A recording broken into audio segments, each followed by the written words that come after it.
कौशल्या दशरथ के नंदन, राम ललाट पे शोभित चंदन। रघुपति की जय बोले लक्ष्मण, राम सिया का हो अभिनंदन। अंजनी पुत्र पड़े है चरण में, राम सिया जपते तन मन में। मंगल भवन अमंगल हारी, द्रबहु सुदशरथ अचर बिहारी। राम सिया राम जय जय राम। राम सिया राम जय जय राम। राम सिया राम जय जय राम। राम सिया राम जय जय राम।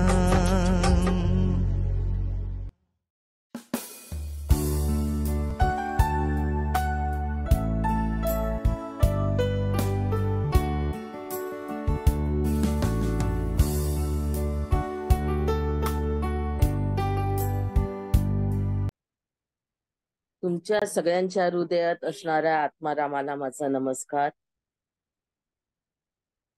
तुमच्यासारखे महान आत्मे निर्माण करणाऱ्या तुमच्या आई वडिलांना माझा नमस्कार। तुमच्या गुरूंना माझा साष्टांग दंड।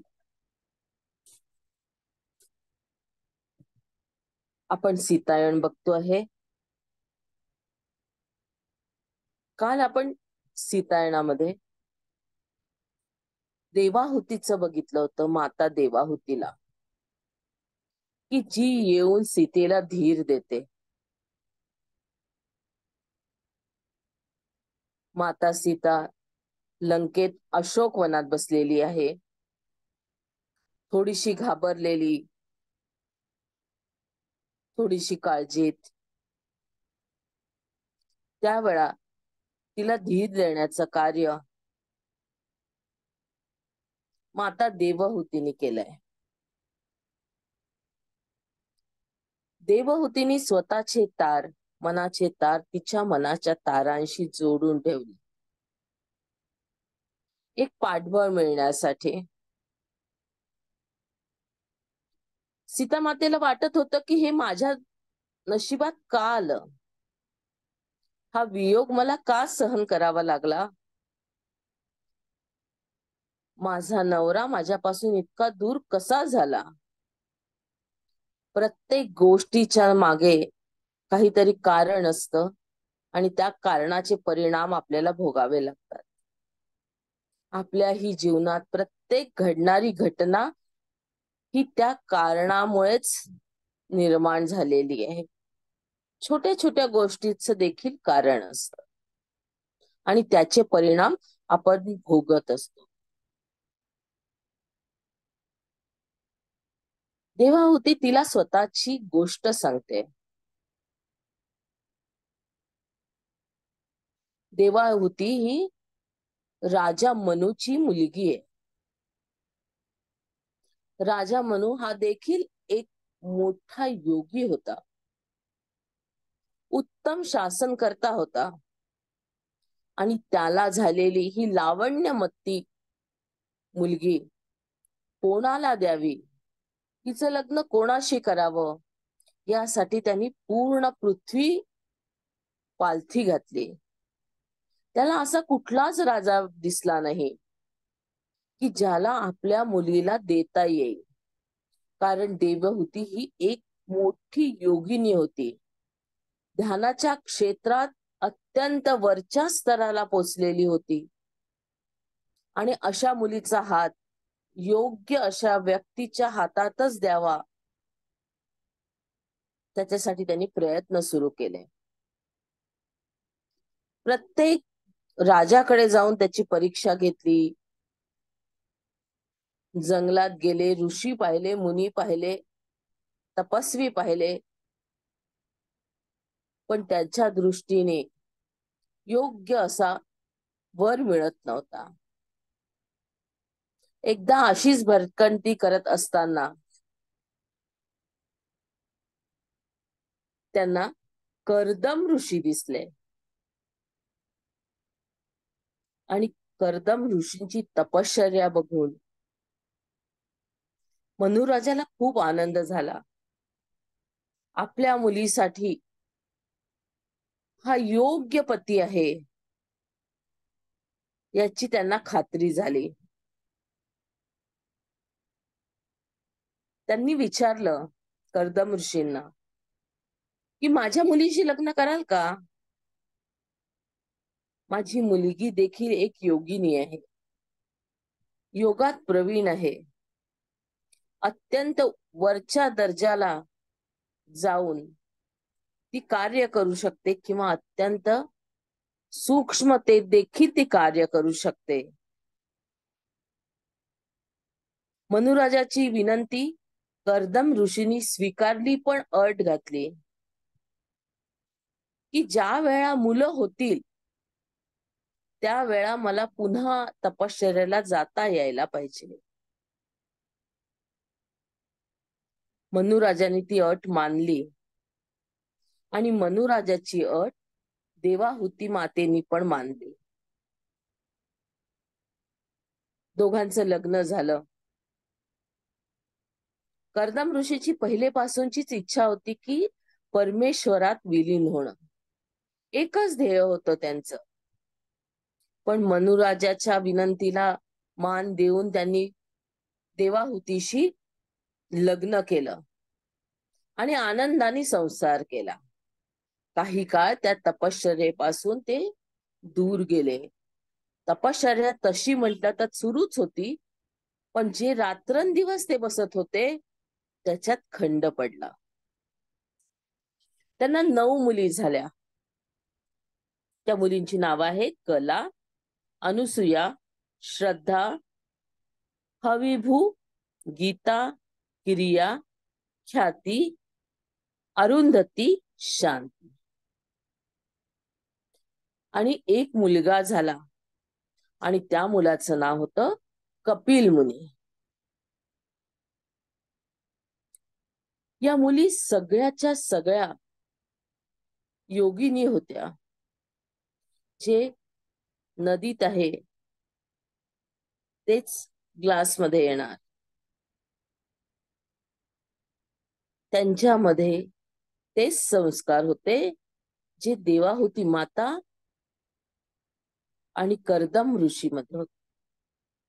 त्या मुली एकमेकांपेक्षा एक अशा वरचढ होत्या, योगिक क्रिया जाणत होत्या, त्या सगळ्या तपस्विनी होत्या. मुलगा झाला त्यावेळेला तो मुलगा हा नारायणाचा अंश होता. नारायणाचं छोटस रूप त्यांच्या दारात आलं. ऋषींच्या इथे खेळायला लागलं. वरती नारायणीला वाटलं की हे बालरूप पाहावं आणि ती पृथ्वीवर आली. त्या बालरूपाला घ्यायचा, त्या बालरूपाशी बोलायचा तिला एक छंद जडला. ती यायची, कपिल मुनींशी खेळायची, बालरूपात आपल्या नवऱ्याला बघायची जो नारायणाचा अंश. आणि नंतर काय झालं,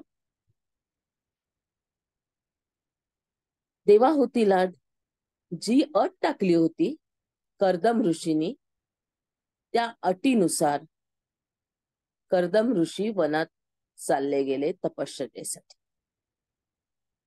आता इकडे ह्या सगळ्या मुलींना, मुलाला शिकवण्याचं कार्य देवाहुती माता करायला लागली. आणि देवाहुती मातेला मदत केली ती नारायणीने.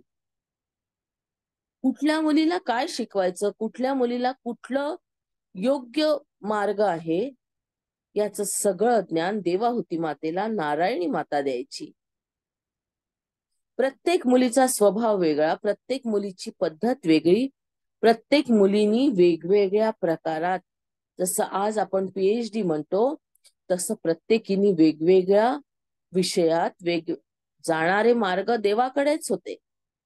पण तरीही मानव कल्याणासाठी जे काय करता येईल, कुठल्या दृष्टीने करता येईल, कुठल्या मार्गाने करता येईल, अशा या मुली तरबेज झाल्या. पुढे या मुलींच्या लग्नाचा प्रश्न आला. या मुलींसाठी योग्य जोडीदार शोधणं देवाहुती मातेला नारायणी मातेच्या साह्याने शक्य झालं. या मुलींचं तिने लग्न केलं सगळ्यांचं. आणि ह्या मुली आपापल्या घरी नांदू लागल्या, वाढू लागल्या. त्यांचा आध्यात्मिक प्रवास सुरूच होता. यात होती एक मुलगी जिचं नाव होतं ख्याती. अत्यंत गोड स्वभावाची, अत्यंत मृदू स्वभावाची अशी असणारी ख्याती. हिच्या लग्नाचा प्रश्न आला तर हिचं लग्न कोणाशी करावं? तर नारायणी मातेनी सांगितलं की भृगु ऋषी आहेत, भृगु ऋषीशी आपण ख्यातीचा विवाह करूया. आणि ख्यातीचा विवाह हा भृगु ऋषींशी होतो. भृगु ऋषींची ती पहिली पत्नी असते. पण भृगु ऋषी हे स्वर्गात राहत असतात. कधी स्वर्गात तर कधी वैकुंठात, असं त्यांचं स्थान असतं. माता ख्याती देखील त्यांच्या बरोबर वैकुंठात राहायला जाते. वैकुंठात ते दोघंही कार्य करतात. जनकल्याणासाठी काय केलं पाहिजे, कुठली निर्मिती केली पाहिजे, मानव कल्याण करण्यासाठी कुठला मार्ग अवलंबाला पाहिजे, याच्यावर विचार विनिमय तिथे सुरू असतो. ख्यातीला नारायणी खूप आवडते. तिची बुद्धिमत्ता, तिचा विवेक, तिचं राहणं, तिचं बोलणं, याच्यात ती प्रभावित होऊन जाते. पण अत्यंत मृदू स्वभावाची असणारी ख्याती आपली इच्छा नारायणी जवळ व्यक्त करू शकत नाही. भृगु ऋषींना पण नारायणी आवडायला लागते तिच्या सौंदर्याने. बघा दोघांमधला फरक. स्त्रीला ती आवडते तिच्या विवेकामुळे, तिच्या शांत स्वभावामुळे, तिच्या बोलण्यामुळे, तिच्या राहण्यामुळे. तर भृगु ऋषींना वाटतं की हे सौंदर्य अलौकिक आहे. त्यांना असं वाटतं की ही माझ्या घरी मुलगी रूपात आली तर कसं होईल. ख्यातीलाही तेच वाटत असतं की नारायणींनी आपल्या घरी मुलीच्या रूपात जन्म घ्यावा. ख्याती बोलूच शकत नाही, कारण ती व्यक्त होऊ शकत नव्हती. नारायणीच्या समोर आपली इच्छा व्यक्त करणं तिला जमत नव्हतं. तिच्या मनातली इच्छा समजून भृगु ऋषींनी ही गोष्ट नारायणीच्या कानावर घातली. नारायणी देखील तयार झाली आणि या दोघांना एक मुलगी होते, तिचं नाव भार्गवी.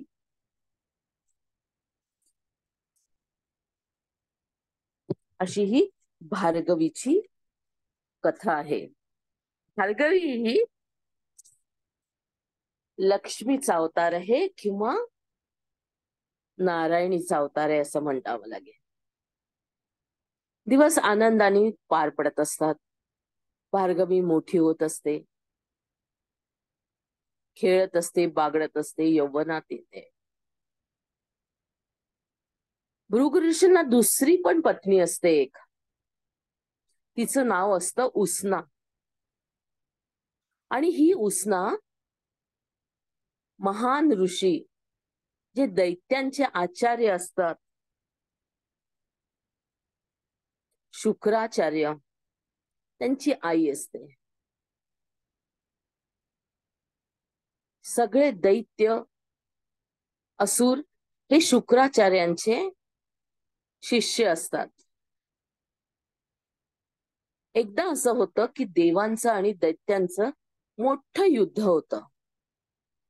देवांकडनं अनेक दैत्यांची कत्तल होते, ते मारल्या जातात.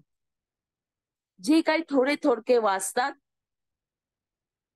ते या उसना मातेच्या संपर्कात येतात आणि त्यांना सांगतात, बघा, आम्ही तुझ्या मुलांचे शिष्य आहोत आणि हे देव आम्हाला मारून टाकतात आहे, आमची प्रजा पूर्ण नष्ट झालेली आहे,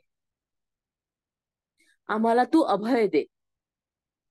आईला असं वाटतं की आपल्या मुलाचे मुलं, शिष्य म्हणजे मुलासारखेच, आपल्या मुलाचे मुलं ज्या वेळेला संकटात आहेत त्यांना वाचवण्याचं कार्य आपल्याला केलंच पाहिजे. आणि ती दैत्यांना वरदान देते की तुम्ही माझ्या जवळ राहा, माझ्या संपर्कात राहा, माझ्या बरोबर राहा, तुमचं देव काहीही करू शकणार नाही. इकडे देव तिच्या जवळ येतात आणि तिला सांगतात की यांनी इतके अत्याचार केले आहेत, मानवजात पिडून गेलेली आहे, माते तू यांना सोडून दे, आम्हाला यांना मारू दे, यांना नष्ट करू दे, नाहीतर ही जात पुन्हा मानव जातीवर अत्याचार करेल, मानव जातीचे छळ करेल. उसना माता मानत नाही. उसना माता म्हणते की नाही, मी त्यांना अभय दिलेलं आहे, मी त्यांना वचन दिलेलं आहे की तुम्ही जिवंत राहाल. त्याच वेळेला नारायणीला घ्यायला पृथ्वीवर आलेले असतात आणि ते हा संवाद ऐकतात उसना मातेचा. ते तिला विनंती करतात की माते, त्यांना मुक्त कर, त्यांना जाऊ दे, नाही तर हे कालचक्र बंद पडेल, अत्याचार वाढत जातील. उसना माता दुराग्रही असते, हट्टी असते, जिद्दी असते. ती म्हणते कोणीही आलं तरी मी यांना सोडणार नाही, ह्यांना मी अभय दिलेलं आहे, मी वचन दिलंय, मी माझ्या वचनातून बाहेर पडणार नाही. त्याच वेळेला भार्गवी तिथे येते आणि ती आपल्या आईला समजावून सांगते, माते, असं करू नकोस, तू धर्माच्या विरुद्ध जातीयेस, तुझ्या वचनापेक्षा धर्मात राहणं हे सगळ्यात मोठं आहे आणि यातच तुझा अंत होईल. अनेक उदाहरणं देऊन भार्गवी आपल्या आईला समजावून सांगते. आईला समजतं की पुढे काय घडणार आहे. ती नारायणाला म्हणते की देवा, मी तर वचन देऊन चुकलेली आहे, मला वचनही पाळायचं आहे आणि धर्माच्या आडही यायचं नाहीये. यात एकच मार्ग आहे, तो म्हणजे माझा मृत्यू. तुम्ही मला तुमच्याकडनं मृत्यू द्या, मला मुक्त करा, की ज्या वेळेला मी मुक्त होईल त्या वेळेला तुम्ही ह्या दैत्यांना मारू शकाल. तिच्या विनंतीला मान देऊन नारायण तिचा आत्मा काढून घेतात, तिचा देह खाली पडतो आणि देव त्या असुरांची, दैत्यांची कत्तल करतात आणि निघून जातात. त्यावेळा भृगु ऋषी ध्यानाला गेलेले असतात. ध्यानावरनं परत आल्यावर त्यांना दिसतं की त्यांची पत्नी रक्ताच्या थारोळ्यात पडलेली आहे. आजूबाजूला अनेक दैत्यांची प्रेत पडलेली आहेत. ते विचलित होतात. आधीच मिळालेलं तेज जे ध्यानाचं असतं ते त्यांच्या सरसर अंगात फिरत असतं. ते सांभाळणं देखील खूप कठीण असतं मास्टर. कुठलाही गोष्ट जेव्हा तुम्हाला मोठी मिळते, ती मोठी गोष्ट पचवणं कठीण असतं.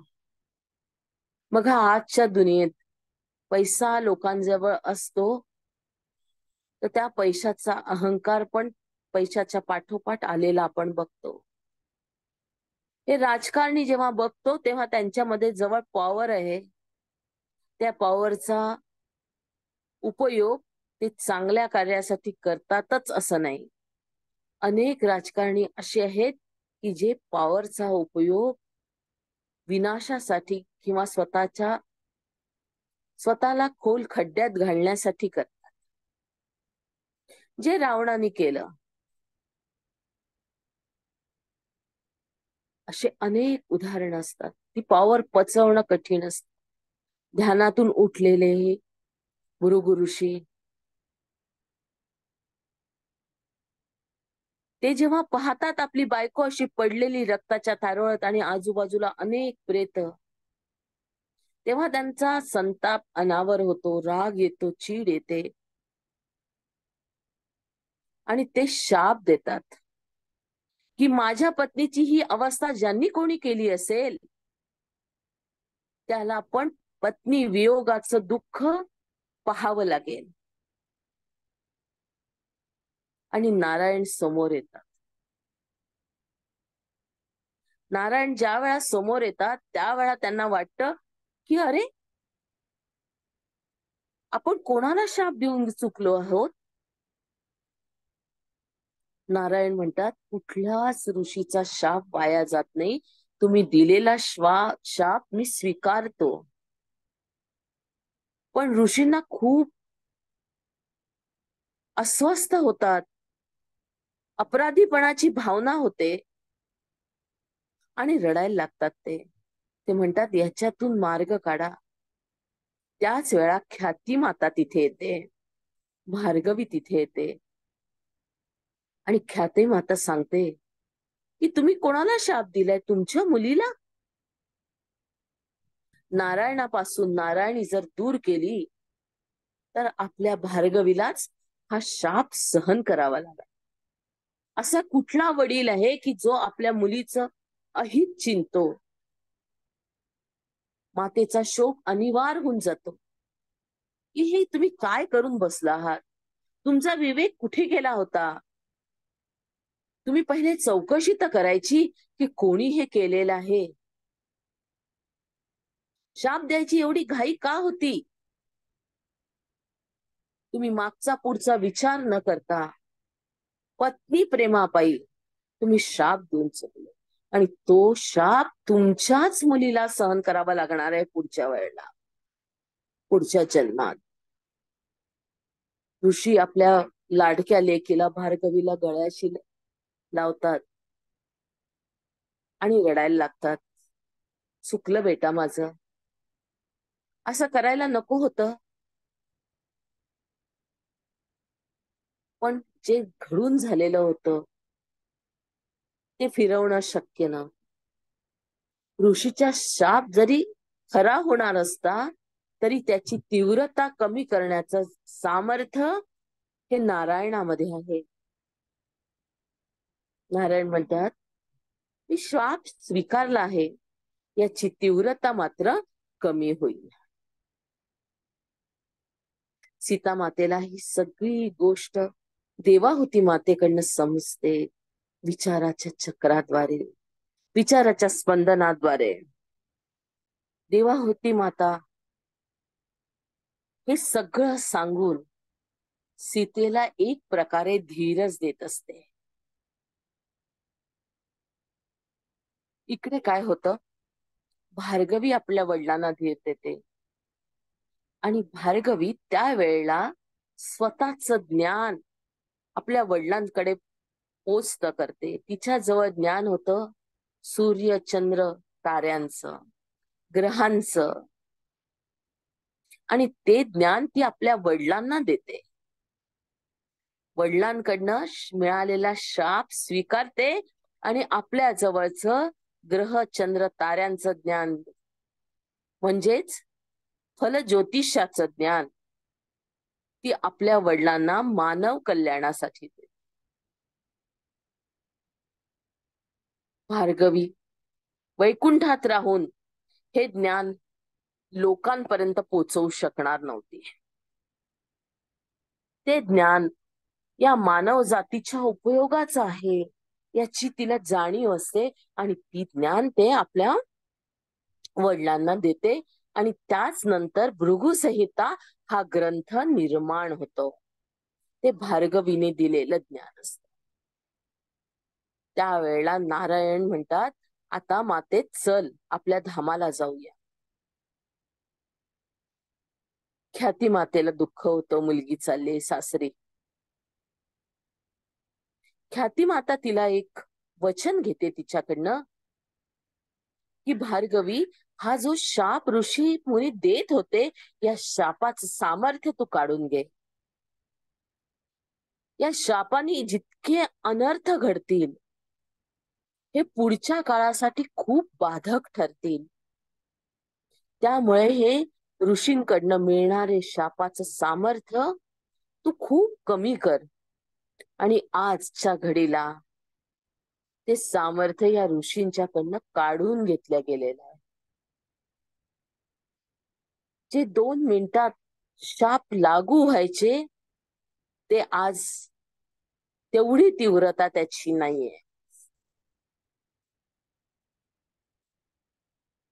कारण आणि परिणाम याचा नियम पाळण्यासाठी एकेकाळी ऋषींच्या शापाची गरज होती. आता पुढे तसे नाही. तिचा निषेध करण्याची वेळ येते आहे. एक दिवस ही शक्ती तू काढून घे. उतरत्या युगात याचा गैरवापर होईल. ख्याती मातेने सांगितल्या वेळेमुळे भार्गवी माता मान हालून संमती देते आणि त्या ती शक्ती काढून घेते.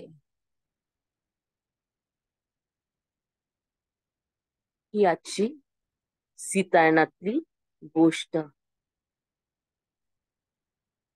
तुम्हाला लक्षात आलंच असेल की सीतेला रामाचा वियोग का सहन करावा लागला.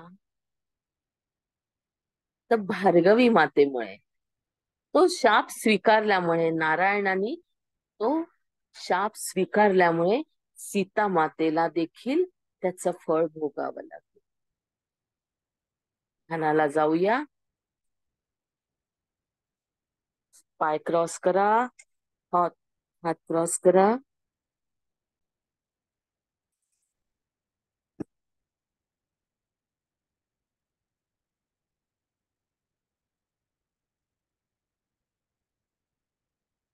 श्वासावर या.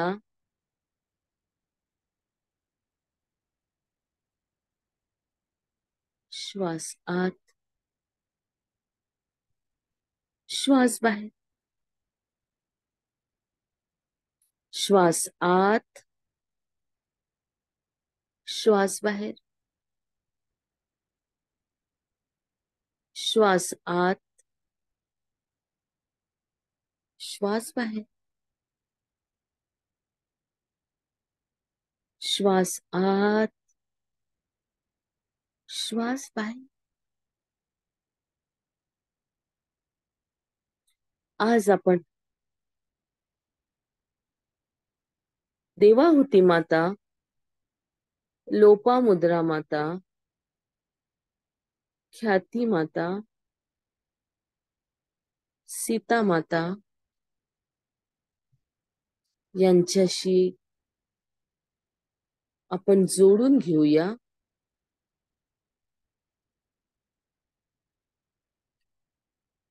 पूर्ण लक्ष श्वासावर केंद्रित करा आणि ध्यानाच्या खोल खोल गुफेत जाण्याचा प्रयत्न करा. त्याआधी गुरूंना प्रणाम, आई वडिलांना प्रणाम. ध्यानाच्या गोल खोल खोल गुहेत आपण प्रवेश करणार आहोत. सगळे विचार आपण बाहेर काढून ठेवलेले आहेत. पूर्ण लक्ष श्वासावर केंद्रित.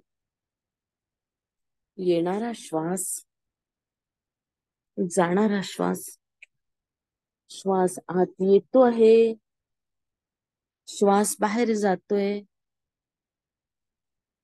येणारा श्वास हा थंड आहे, तर जाणारा श्वास हा गरम आहे. श्वास आत, श्वास बाहेर, श्वास आत, श्वास बाहेर, श्वास आत, श्वास बाहेर. सगळ्या ऋषी स्त्रियांना नमस्कार करून ध्यानाच्या खोल खोल गुफेत आपल्याला शिरायचं.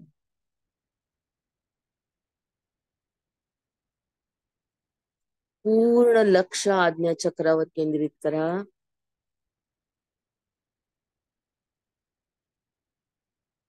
पूर्ण लक्ष आज्ञा चक्रावर केंद्रित.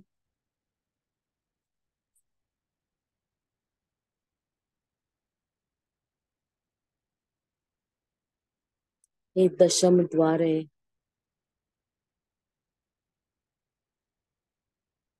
दशम द्वारा गम अपारा परम पुरख की काठी.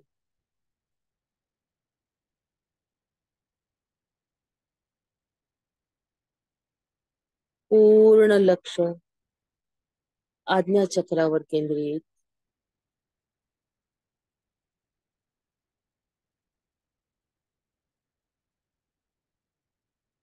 कुठलाच विचार मनात नाही.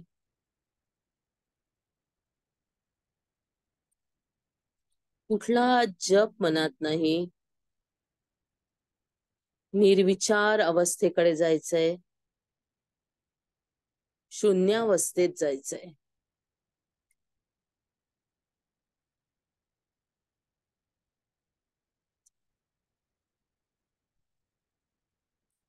पूर्ण लक्ष श्वासावर केंद्रित.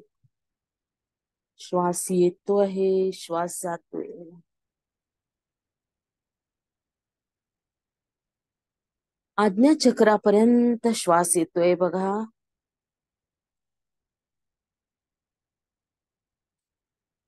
आज्ञा चक्राला भिडणारा श्वास बघण्याचा प्रयत्न करा.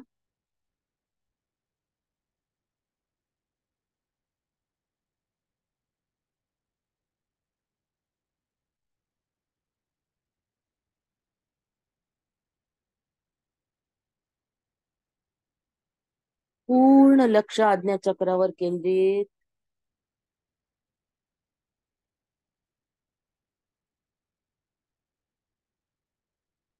दोन विवयांच्या मध्ये दोन पाकळ्यांचं कमळ आहे.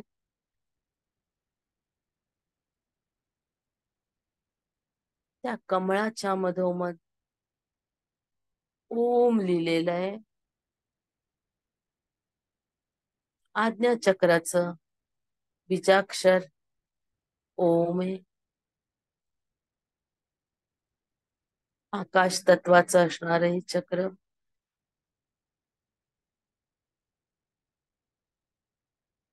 जांभळ्या रंगाचं आहे.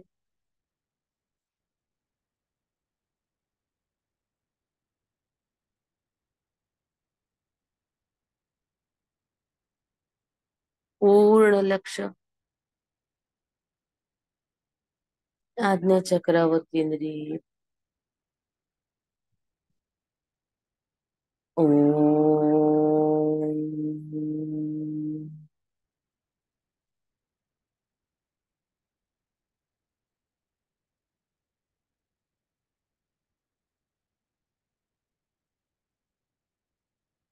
ओम.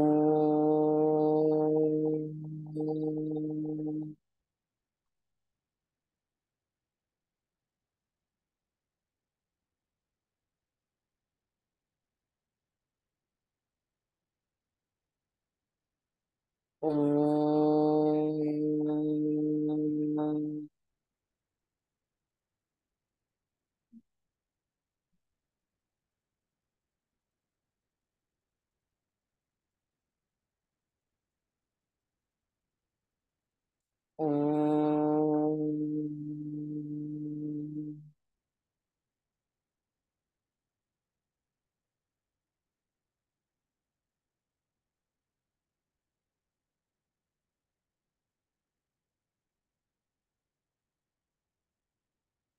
ओम.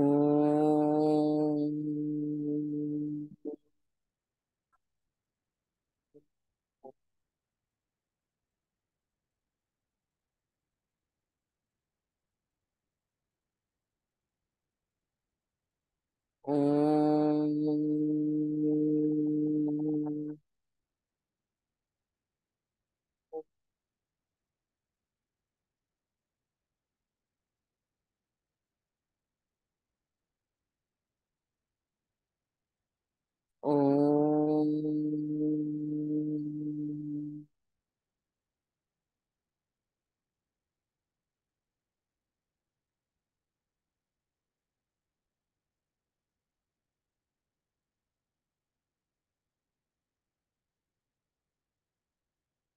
ओम.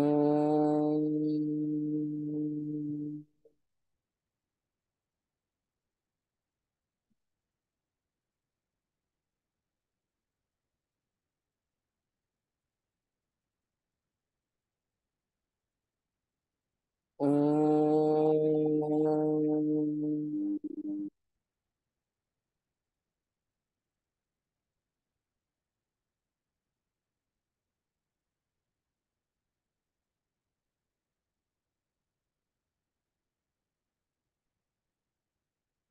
ओम.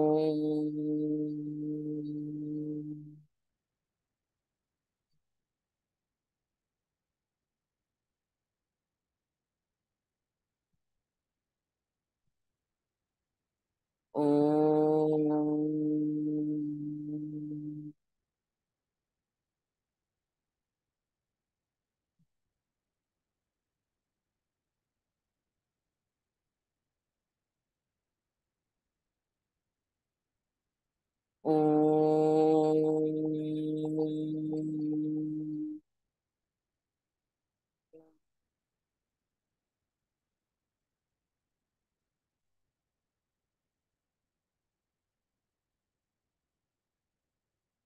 ओम.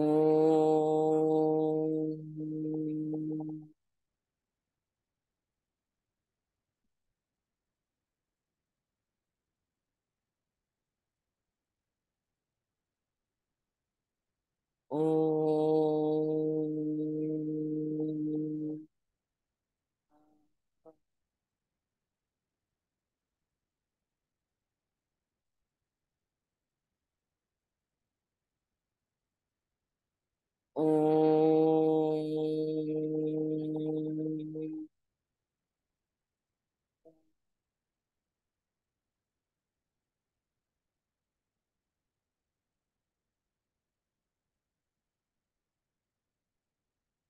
ओम. ओम.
ओम. ओम.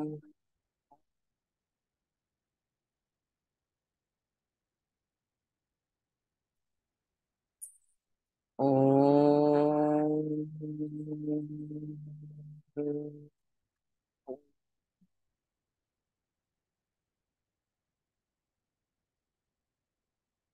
ओम.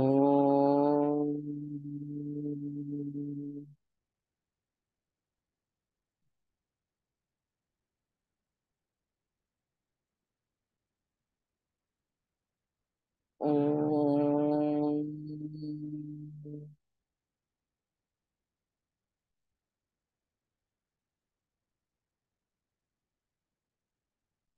ओम.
पूर्ण लक्ष आज्ञाचक्रावर केंद्रित. भटकू नका. पुन्हा श्वासाच्या द्वारे आज्ञाचक्रावर या.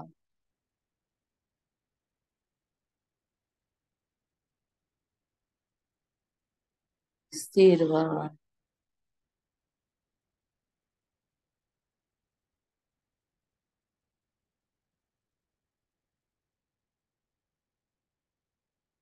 ओम.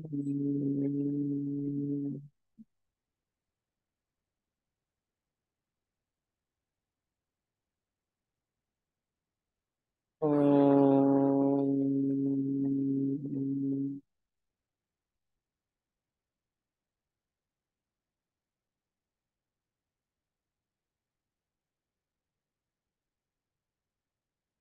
ओम.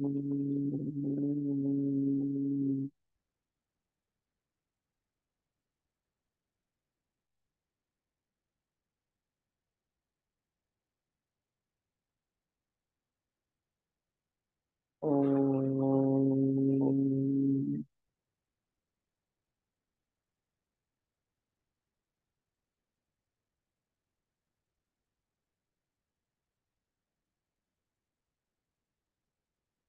ओम.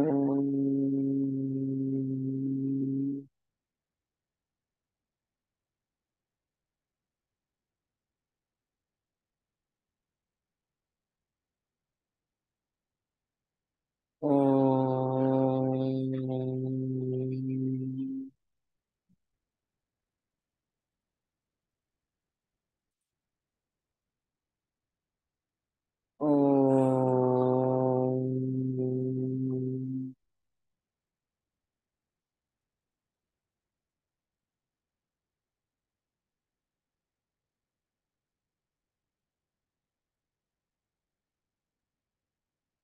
ओम.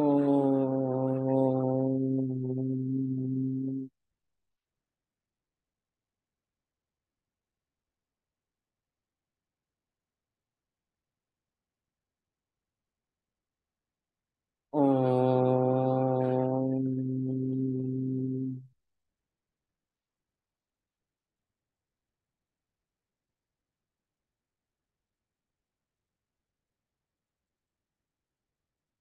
ओम.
ओम. ओम.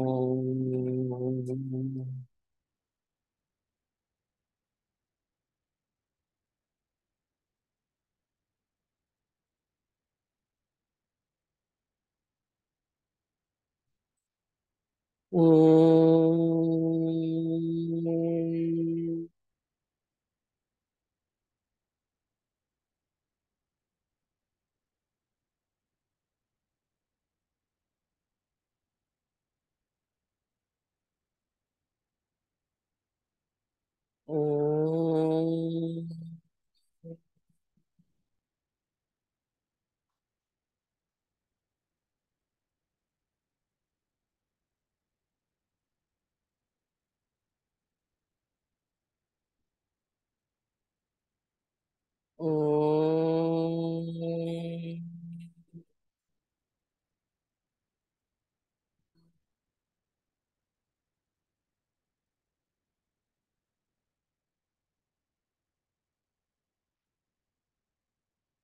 ओम.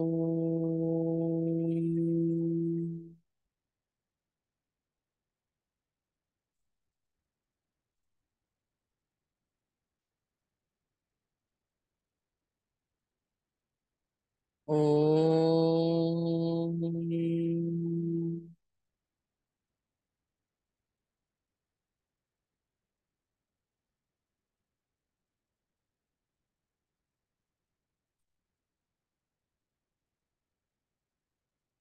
ओम. ओम.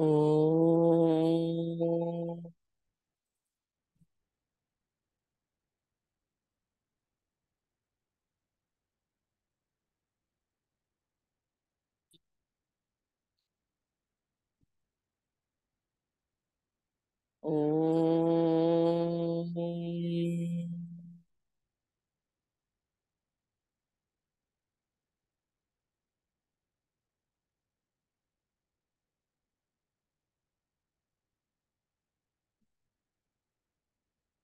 ओम.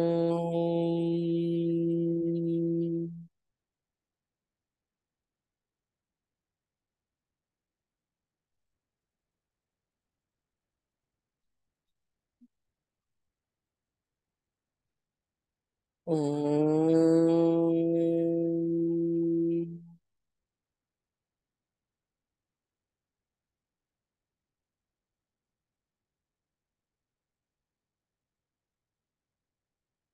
शेवटले 3 मिनिटं स्थिर व्हा.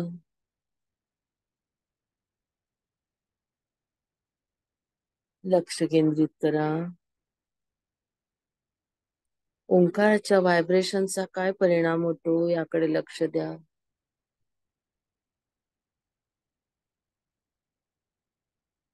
लाईट, साऊंड आणि व्हायब्रेशन. आज्ञाचक्रावर पाहण्याचा प्रयत्न.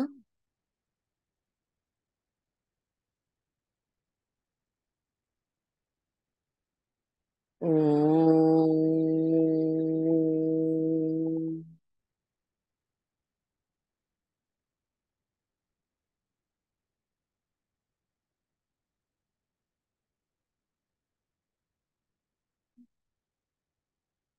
ओम.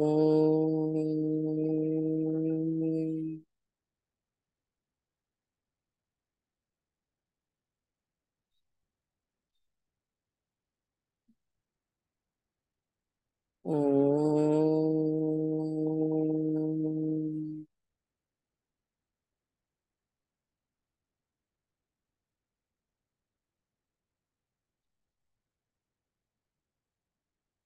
ओम.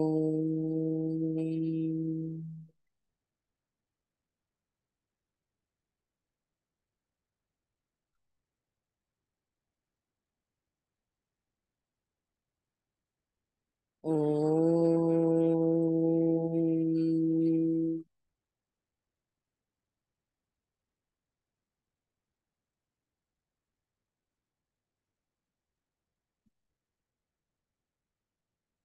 ओम.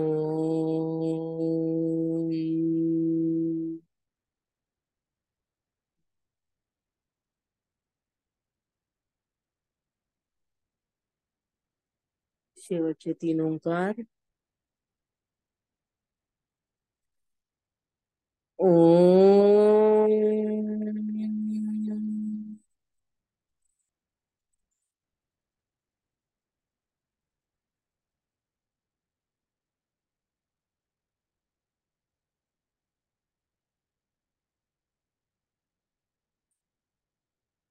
ओम.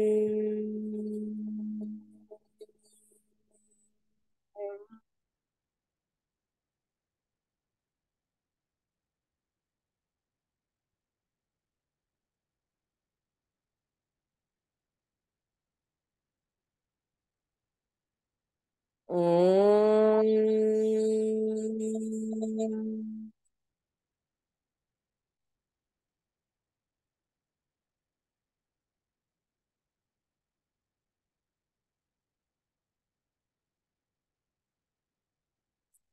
लक्ष श्वासावर. श्वास येतोय, श्वास जातोय. श्वासाचं निरीक्षण. येणारा श्वास, जाणारा श्वास. श्वास आत, श्वास बाहेर. श्वास आत, श्वास बाहेर. श्वास आत, श्वास बाहेर. आपण ज्या ज्या ऋषी स्त्रियांना बोलवलं त्या सगळ्यांचे धन्यवाद मानूया. आपल्या आई वडिलांचे धन्यवाद, आपल्या गुरूंचे धन्यवाद.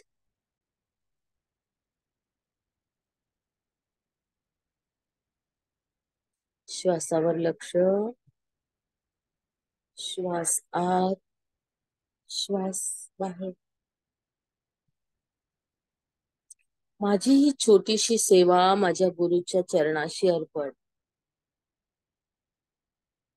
ध्यानातून बाहेर निघायचंय हळूहळू. 1 2 3 4 5. दोन्ही हात एकमेकांवर रब करा. डोळ्यावर ठेवा.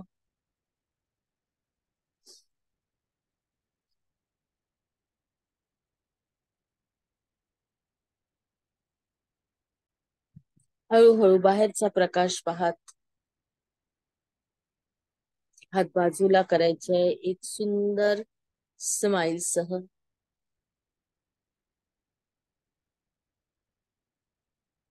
आज तुम्ही अर्धा तास आज्ञा चक्रावर होता. आपल्याला हळूहळू आज्ञा चक्राचा वेळ वाढवायचा आहे.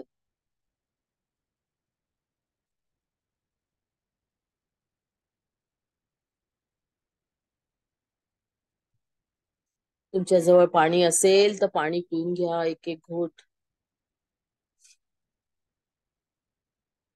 कारण उष्णता शरीरातली वाढलेली आहे.